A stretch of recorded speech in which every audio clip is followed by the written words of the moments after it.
So I've been interested in politics, but not fanatical about it. The tipping point for me was when Brexit happened. I think it's a tragedy for our children. It's not particularly a tragedy for me at my age, but nonetheless I think it's a tragedy. And therefore I decided that I would get involved.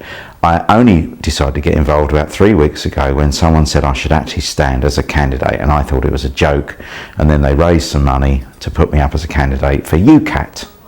I have over my entire life supported quite a few parties. I started my life, I think, supporting the Labour Party. There's a part of me that thinks the Conservatives ought to be good for the economy, but they're now running the economy on a big credit card.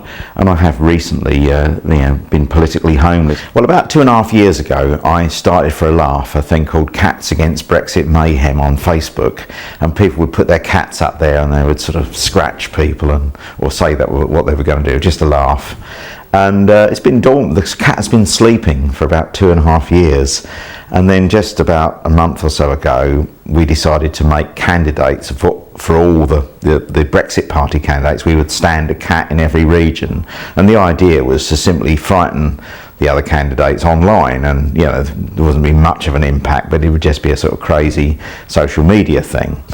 And so I got involved in making these sort of portraits of different cats, and we would sort of parody the existing party candidates. So in Jacob Rees-Mogg's constituency, for example, in North Devon, the cat that was standing there, who happened to be called Moggy, wanted to turn Chew Magna, the big village there, back to the 18th century, because that's what Jacob Rees-Mogg did. So we did these parody cats to start with, and all was going quite well. And then someone said, why don't you actually stand a cat?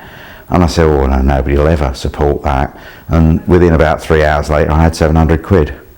So then we began the process of registering the cat, which was originally called Pickles, but then we had to change him by deed poll to Stan.